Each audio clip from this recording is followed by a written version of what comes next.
Hello guys, welcome to our channel philosophical study. सबसे पहले आप सभी को बहुत बहुत थैंक यू हमारे साथ जुड़ने के लिए। उम्मीद करूंगा आप लोग बहुत अच्छे हैं और आपका प्रिपरेशन बहुत अच्छे तरीके से चल रहे होंगे। तो गाइस, मेरा नाम राहुल मंडल है और स्वागत है आप सभी का आज इस सेशन में। तो आज हम लोग इस सेशन में बात करने वाले हैं कि अप्लाइड फिलोसफी से 10 एमसीक्यूज को। ठीक है, तो ये बहुत ही गुरुत्वपूर्ण एमसीक्यूज है। ठीक है, तो इससे आप लोग अंदाज लगा सकते हो कि एक क्वेश्चन आ सकता है। ठीक है, तो सेशन को एंड तक जरूर देखें और लास्ट में अपना फीडबैक देकर जाइए। ओके, तो चलिए सेशन को शुरू करते हैं। तो इस सेशन को शुरू करने से पहले जिन लोगों ने अभी तक चैनल को सब्सक्राइब नहीं किया है, तो जल्दी से चैनल को सब्सक्राइब कर लीजिए और उसके साथ जो बेल आइकन बना है उसको प्रेस करके ऑल नोटिफिकेशन को ऑन कर लीजिए, ताकि जब भी मैं कोई भी वीडियो अपलोड करूंगा आपको सबसे पहले नोटिफिकेशन मिल जाएगा और आपका प्रिपरेशन बहुत अच्छे तरीके से चलते रहेगा। ओके, तो चलिए शुरू करते हैं। और इसके साथ साथ ये हमारा हर वीक मॉक टेस्ट 2.0 चल रहा है। ठीक है, तो आज ही हमारा लास्ट डेट है। ठीक है, ये 30% डिस्काउंट लेने के लिए। तो अगर आप चाहते हो तो इसमें हिस्सा ले सकते हो। ठीक है, तो रजिस्ट्रेशन करने के लिए यहाँ पर लिंक दिया हुआ है। ठीक है, और वीडियो के डिस्क्रिप्शन बॉक्स पर जाओगे तो आपको रजिस्ट्रेशन का लिंक मिल जाएगा। ठीक है, तो आप वहाँ से भी रजिस्टर कर सकते हैं। और अगर आप लोग इस कोर्स में एनरोल करोगे तो आपको 4500 प्लस फिलोसफी का एमसीक्यू क्वेश्चन मिलेगा। ठीक है, यूनिट वाइज मॉक टेस्ट रहेगा और कंप्लीट फिलोसफी टेस्ट होगा और प्रीवियस ईयर क्वेश्चंस भी रहेगा।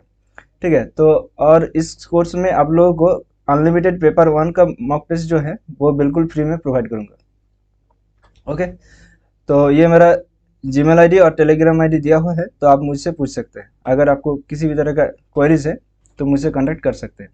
ठीक है, और अगर आप लोग इस कोर्स में एनरोल करोगे तो आप लोगों को जून 2023 का सेशन प्लस दिसंबर 2023 का सेशन, दोनों सेशन के लिए आप लोगों का रजिस्ट्रेशन हो जाएगा। ठीक है, मतलब वैलिडिटी आप लोगों को दिसंबर 2023 जब तक एग्जाम कंडक्ट नहीं हो जाते तब तक आपका रहेगा। ठीक है, अभी 2 दिन के लिए वीक में टेस्ट हो रहा है। जब एग्जाम का नोटिफिकेशन आ जाएगा तब हमारा ये 4 डेज हो जाएगा। ठीक है, तो चलिए अब सेशन को शुरू करते हैं। तो are you ready? First question आपके सामने स्क्रीन पे ये रहा। ओके, तो देखो नीचे लाइव कमेंट का एक ऑप्शन है, तो उसको क्लिक करके आप लोग कमेंट कर सकते हैं इस क्वेश्चन का आंसर कौन सा होगा। ओके, तो चलिए देखते हैं क्वेश्चन में क्या है। Dash ecology provides an anthropocentric defence of the natural world holding that it is worth protecting to the extent that it benefits humans. मतलब परिस्थिति की प्राकृतिक दुनिया की एक मानव केंद्रिक रक्षा प्रदान करती है, ये मानते हुए कि ये उस हद तक रक्षा करने योग्य है जिस हद तक ये मनुष्यों के लाभ पहुंचाती है। तो option A deep, option B shallow, option C global या फिर ऑप्शन डी कम्युनिटी। तो इस क्वेश्चन का आंसर जल्दी बताओ। तो देखो, इकोलॉजी जो टर्म है वो किसने दिया है? Rachel Carson.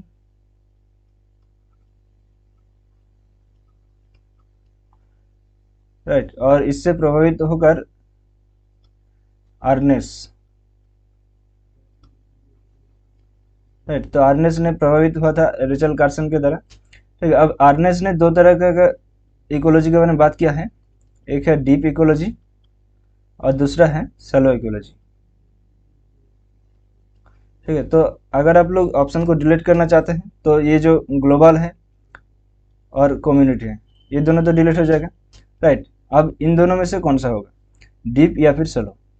तो इस क्वेश्चन का जो सही आंसर होगा वो है ऑप्शन बी सैलो इकोलॉजी।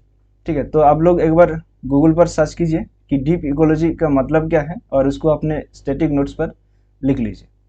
ठीक है, ओके, तो अब नेक्स्ट क्वेश्चन पे आते हैं। तो ये मेडिकल एथिक्स से क्वेश्चन पूछा गया है। तो according to medical ethics every patient has the right to get information and ask questions before proceeds and treatments, name this concept. मतलब चिकित्सा नैतिकता के अनुसार प्रत्येक रोगी का प्रतिक्रियाओं और उपचार से पहले जानकारी प्राप्त करने और प्रश्न पूछने का अधिकार है। तो इस अवधारणा का नाम क्या है? कि medical information, option B informed consent, या फिर ऑप्शन सी म्यूचुअल कॉन्सेंट, या फिर ऑप्शन डी सुरोगेट कॉन्सेंट। तो देखो, अगर आप लोगों ने इस क्वेश्चन में ऑप्शन को डिलीट करोगे तो देखो ये सुरोगेट कॉन्सेंट ये तो डिलीट हो जाएगा। राइट। और म्यूचुअल कंसेंट, यहाँ पर देखो म्यूचुअल की बात नहीं हो रहा है, राइट, मतलब सामंजस्य नहीं हो रहा है, राइट, क्योंकि देखो यहाँ पर सिर्फ पेशेंट को ही राइट है कि जिज्ञासा करने के लिए, राइट। तो ये क्या है, वो एक इन्फॉर्म्ड कंसेंट हो जाएगा, राइट। तो ये मेडिकल इन्फॉर्मेशन वो तो आप लोगों को प्रोवाइड नहीं कर रहा है, ठीक है, जब तक आप आस्क नहीं करोगे तब तक वो लोग आपको प्रोवाइड नहीं करते, तो ये मेडिकल इन्फॉर्मेशन नहीं है, ठीक है, ये सिर्फ इन्फॉर्म्ड कंसेंट है। ओके, तो देख लेते हैं, yes, option B is the correct answer. Okay, तो अब नेक्स्ट क्वेश्चन पे आते हैं। ओके, तो examine the following statements and pick out the correct options given. Okay, तो निम्नलिखित बयानों की जांच करें और दिए गए सही विकल्पों का चुनें। तो चलिए एक बार देख लेते हैं कि Ernest was founder of deep ecology, he was greatly influenced by Rachel Carson's Silent Spring. Option 3, he promoted anthropocentrism. Option 4, deep ecology promotes inherent worth of all living beings. देखो हम लोगों ने जो पहला क्वेश्चन में किया था, ठीक है, आप लोगों को दिखा देते हैं। तो यहाँ पर देखो मैंने बात किया था कि रेचल कार्सन के द्वारा अर्नेस्ट प्रभावित हुआ था और उन्होंने डीप इकोलॉजी और शैलो इकोलॉजी में डिवाइड किया था इकोलॉजी को, राइट। तो आप लोगों को ये देखो इस क्वेश्चन में Ernest was the founder of deep ecology, ये तो बिल्कुल सही है, राइट। और he was greatly influenced by Rachel Carson Silent Spring, ठीक है। तो ये जो साइलेंट स्प्रिंग जो ग्रंथ है वो रेचल कार्सन के द्वारा लिखा गया है, ठीक है, तो ये भी आप लोगों ने याद में रखिए। और देखो यहाँ पर deep ecology promotes inherent worth of all living beings, ठीक है, तो यहाँ पर भी डीप इकोलॉजी की बात हो रहा है, तो ये भी करेक्ट हो जाएगा। तो कौन सा नहीं है, ऑप्शन 3 ये गलत है, राइट। तो ही प्रोमोटेड एंथ्रोपोसेंट्रिज्म, एंथ्रोपोसेंट्रिज्म के बारे में अर्नेस्ट ने बात नहीं किया है, ठीक है। तो आप लोग एक बार गूगल पर सर्च कीजिए कि एंथ्रोपोसेंट्रिज्म ये किसने प्रमोट किया है, ठीक है, हु प्रोमोटेड एंथ्रोपोसेंट्रिज्म, तो आप लोगों को आंसर मिल जाएगा। तो आप लोग एक बार गूगल पर सर्च कीजिए, ठीक है। तो इस क्वेश्चन का जो सही आंसर है वो है ऑप्शन 3 फॉल्स है, ठीक है। तो देखते हैं, देखो 1, 2 and 4 are true and option 3 is false, मतलब option B is the correct answer, ठीक है। एक बार देख लेते हैं, यस, तो ऑप्शन बी ये हमारा करेक्ट आंसर है, ठीक है। अब नेक्स्ट क्वेश्चन पे आते हैं। What is the technical term attributed to the unauthorized access to or control over computer network security system for some illicit purpose, मतलब किसी अवैध उद्देश्य के लिए कंप्यूटर नेटवर्क सुरक्षा प्रणालियों पर अनधिकृत पहुंच या नियंत्रित के लिए जिम्मेदार तकनीकी शब्द क्या है। Option A hacking, option B cyber bullying, option C spamming या फिर ऑप्शन डी मेलवेयर अटैक। तो देखो यहाँ पर कि टेक्निकल टर्म हम लोगों को ढूंढना होगा, तो यहाँ पर देखो अनऑथराइज्ड एक्सेस, राइट, ये है इसका keyword, unauthorised access to or control over computer network security. तो ये क्या है, ये ऑप्शन ए हैकिंग हो जाएगा, ठीक है। आप देखो जो साइबर बुलिंग है वो क्या है, एक तरह का हैरेसमेंट है, राइट, जो टीनेजर्स के साथ होते हैं, ठीक है, मतलब किसी भी तरह का एक पोस्ट डाल देते हैं और उसके साथ वो कुछ लिख देते हैं, ठीक है, उस तरह के जो अटैक आते हैं वो है साइबर बुलिंग।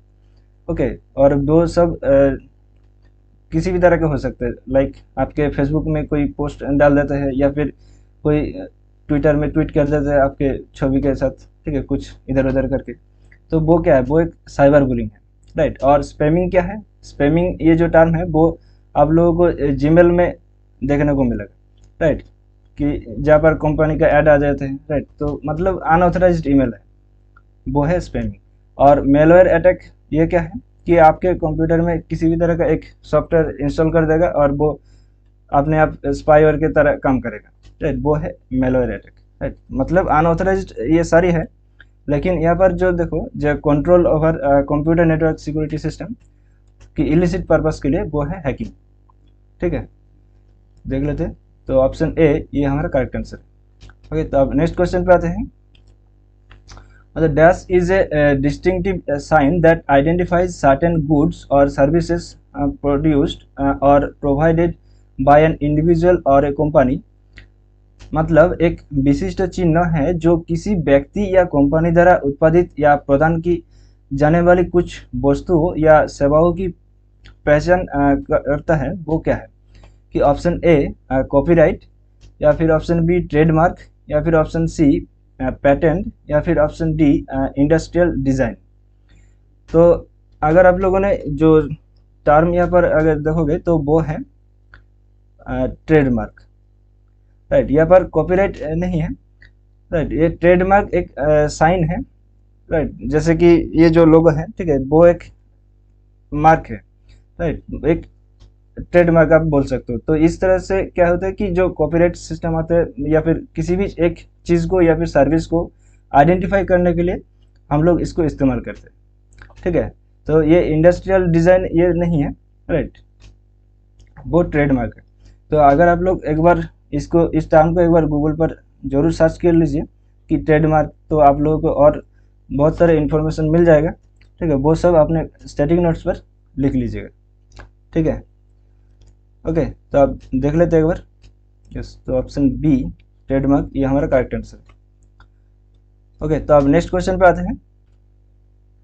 तो ये यूथेनेसिया का एक क्वेश्चन है कि euthanasia dash euthanasia is the euthanasia that is conducted when the explicit consent of the individual concerned is unavailable, such as when the person is in persistent vegetative state or in the case of young children, ठीक है। तो मतलब यह पर बोल रहा है कि यूथेनेसिया का कौन सा अवस्था है, ठीक है, जहाँ पर एक ऐसा सिचुएशन हो जाता है कि जो इंडिविजुअल जो व्यक्ति है, ठीक है, जो कि मतलब जिसको वो यूथेनेसिया दिया जाएगा, उसको जो मौत है, ठीक है, वो नहीं दे पा रहा है। तो इसके साथ जो यूथेनेसिया आता है वो कौन सा है? एक्टिव, पैसिव, वॉलंटरी और नॉन वॉलंटरी। ओके, तो इस क्वेश्चन का जो सही आंसर होगा वो है option D non voluntary.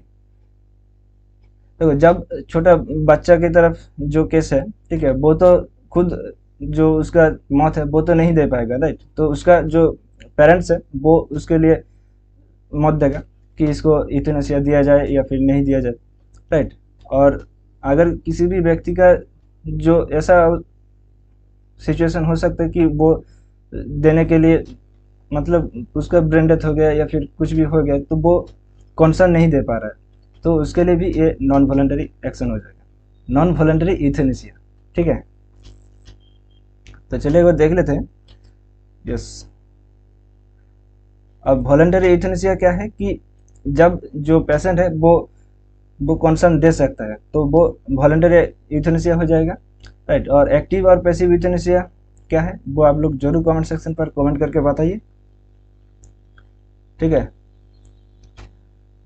Okay, तो नेक्स्ट क्वेश्चन पे आते हैं।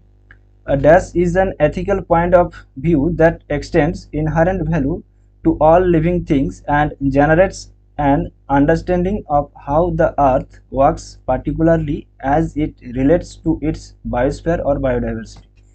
तो फ्रेंड्स, ये एक स्टडी क्वेश्चन है, ठीक है, तो आप लोगों को एज इट इज याद रखना होगा। और अगर आप लोगों ने इस क्वेश्चन में जो कीवर्ड अगर देखोगे तो ये है बायोस्फीयर और बायोडाइवर्सिटी, राइट। तो यहाँ पर देखो जो टर्म है बायो, ठीक है, तो अगर आप लोग ऑप्शन में देखोगे तो ये है बायोसेंट्रिज्म, ठीक है। तो ये एक स्टैटिक क्वेश्चन है, आप लोगों को एज इट इज याद में रखना होगा कि बायोसेंट्रिज्म क्या है कि एक नैतिक दृष्टिकोण है जो सभी जीवित चीज़ों के लिए अंतर्निहित मूल्य का विस्तार करता है, और ये समझ उत्पन्न करता है कि पृथ्वी कैसे काम करती है, ठीक है। विशेष रूप से ये अपने जीवमंडल या जैव विविधता से संबंधित है, ठीक है। तो बायोसेंट्रिज्म और एंथ्रोपोसेंट्रिज्म और इकोसेंट्रिज्म ये सारे क्या है हम लोग देखेंगे। ओके, तो यहाँ पर देखो जो बायोसेंट्रिज्म है उसका अर्थ है कि the ethical belief that all living individuals beings have moral values as and ends in themselves rather than as means to human ends, ठीक है। और एंथ्रोपोसेंट्रिज्म क्या है कि in the view that human beings are the only or the primary barriers of moral rights और इकोसेंट्रिज्म क्या है कि the ethical belief that both individuals and whole ecosystems, watershed species, the biotic community have inherent value as ends in themselves. Okay. Okay, तो इस question का जो सही answer है वो है बायोसेंट्रिज्म। अब ये टेक्नोसेंट्रिज्म के बारे में, ठीक है, कोई भी सेंट्रिज्म नहीं आते हैं, ठीक है। मतलब हमारे जितना सारा इकोसेंट्रिज्म, बायोसेंट्रिज्म, एंथ्रोपोसेंट्रिज्म, जू सेंट्रिज्म है, टेक्नोसेंट्रिज्म के कोई भी टर्म नहीं दिए गए हैं। तो आप लोग एक बार गूगल पर सर्च कर लीजिए, अगर कुछ मिला तो आप लोग उसको भी अपने कॉपी पर लिख लीजिएगा, ठीक है। तो अब नेक्स्ट क्वेश्चन पे आते हैं। ओके, तो ये तो बहुत ही सिंपल सा क्वेश्चन है। The author of land ethics, तो लैंड एथिक्स का ऑथर कौन सा है? Rachel Carson, Ernest, Aldo Leopold या फिर वारिक फॉक्स? तो फ्रेंड्स, इस क्वेश्चन का जो सही आंसर है वो है option C, Aldo Leopold, right. तो ऑल्डो लियोपोल्ड के द्वारा ये लैंड एथिक्स लिखा गया है। तो आप लोग एक बार ये जितना सारा राइटर यहाँ पर दिया गया है तो सारे को एक बार सर्च कीजिए और उसका जो ग्रंथ है उसका नाम लिख लीजिए, ठीक है।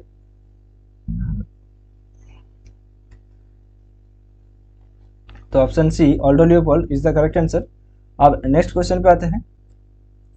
ओके, तो ये बहुत ही लंबा क्वेश्चन है कि व्हाटसोएवर आई शैल सी और here in the course of my profession as well as outside my profession in my intercourse with men, if it be what should not be published about, I will never divulge, holding such things to be holy secrets. Which principle of medical ethics is brought out by the above statement of the Hippocratic oath? तो Hippocratic oath जो है, मतलब Hippocratic जो शपथ है, ठीक है, तो वहाँ पर कौन सा ये बोल रहा है कि मतलब कौन सा ये टर्म है जो ये सेंटेंस को मीनिंग कर रहा है? तो option A paternalism, option B informed consent, या फिर ऑप्शन सी कॉन्फिडेंशियलिटी, या फिर ऑप्शन डी ऑटोनॉमी। ओके, तो इस क्वेश्चन का जो सही आंसर होगा वो है ऑप्शन सी, कॉन्फिडेंशियलिटी, राइट। क्यों? क्योंकि अगर देखो यहाँ पर, रुको, तो यहाँ पर देखो जो होली सीक्रेट, राइट, यहाँ पर अगर कीवर्ड आप लोगों ने देखोगे तो ये सीक्रेट रखने के लिए बोल रहा है। तो ये क्या है? कॉन्फिडेंशियलिटी है, मतलब गोपनीयता, राइट। तो गोपन रखने के लिए बात हो रहा है। तो ये जो छोटे छोटे कीवर्ड है वो आप लोगों को देखना होगा कि वो किससे मैच करता है, ठीक है। तो अगर आप लोगों ने वो कीवर्ड को ढूंढ पाओगे तो आप बहुत ही आसानी से क्वेश्चन को सॉल्व कर पाओगे। ओके, तो एक बार देख लेते हैं। तो इस क्वेश्चन का जो आंसर है, यस, तो वो है ऑप्शन सी, कॉन्फिडेंशियलिटी। ओके, तो आज के इस सेशन का लास्ट क्वेश्चन है, corporate governance involves.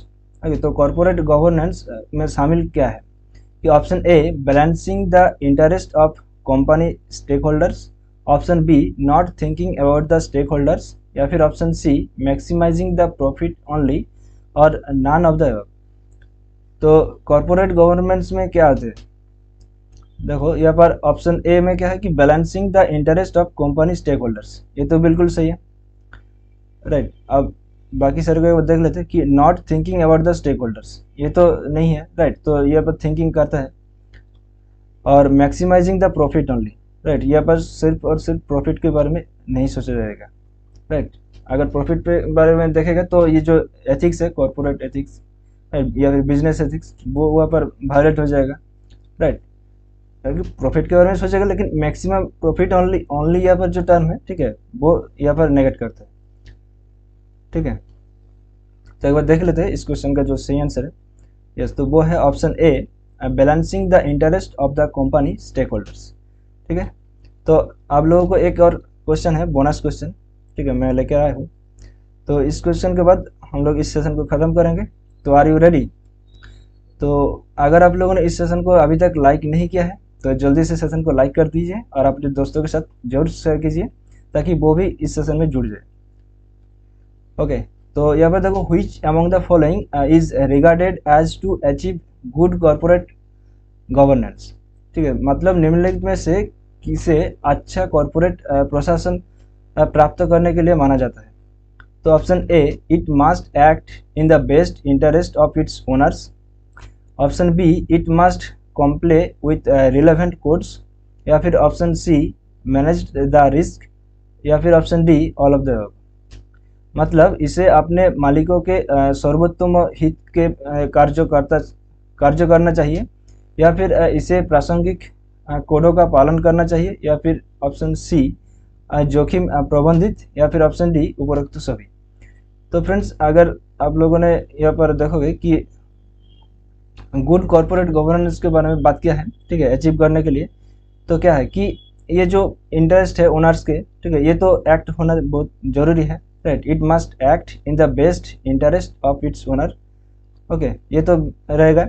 It must comply with relevant codes, ये भी रिलेवेंट होना चाहिए, और रिस्क तो होगा, राइट, तो उसको तो मैनेज करना होगा, तो मैनेज द रिस्क ये भी आएगा। तो इस क्वेश्चन का जो सही आंसर होगा वो है option D, all of the above. Okay, तो एक बार देख लेते हैं, all of the above is the correct answer. Okay, तो अगर आप लोगों ने अभी तक ये हमारा टेलीग्राम चैनल ज्वाइन नहीं किया है तो जल्दी से ज्वाइन कर लो, ठीक। वहाँ पर भी आप लोगों को प्रीवियस ईयर क्वेश्चंस मिलेगा, ठीक है, पीडीएफ नोट्स मिलेगा, अपडेटेड नोटिफिकेशन मिलेगा, और ई बुक्स मिलेगा। डेली क्विजेस होते हैं 8 से 8:30 बजे तक, ठीक है। तो 8 बजे हमारा पेपर 1 का क्विज होता है, और 8:30 बजे हमारा पेपर 2 का क्विज होता है, जो कि फिलोसफी का क्विज है। ओके, अब मॉक टेस्ट का लिंक भी यहाँ पर आप लोगों को मिलते रहते हैं, जो कि फ्री है, और क्लासेस का लिंक तो डेफिनेटली मिलता है, और यहाँ पर आप लोगों को अलर्ट मैसेज भी मिलते रहते हैं, ठीक है। ये मेरा टेलीग्राम आईडी है, तो आप मुझसे कांटेक्ट कर सकते हैं टेलीग्राम ऐप्स पर सर्च करके।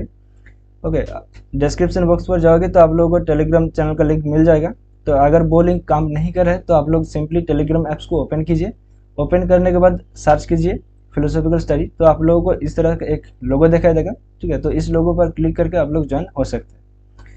ओके, और उसके साथ साथ ये हमारा ऑफिशियल फेसबुक पेज है फिलोसॉफिकल स्टडी, तो इसको भी लाइक, फॉलो और शेयर कर दीजिए अपने दोस्तों के साथ। तो यहाँ पर भी आप लोगों को क्लासेस का लिंक, वीडियोस और अपडेटेड नोटिफिकेशन भी मिलते रहते हैं। ओके, तो अगर आप लोगों को इस सेशन से थोड़ा सा भी हेल्प हुआ है तो सेशन को जरूर से लाइक कीजिए और अपने दोस्तों के साथ शेयर कीजिए। मिलते हैं अगले सेशन पर, तब तक के लिए हंसते रहे, मुस्कुराते रहे, और चित्त को शांत रखकर अपने प्रिपरेशन को आगे लेकर चलें। Thank you, bye bye, take care, ध्यान रखिएगा दोस्तों। जय हिंद, बाय।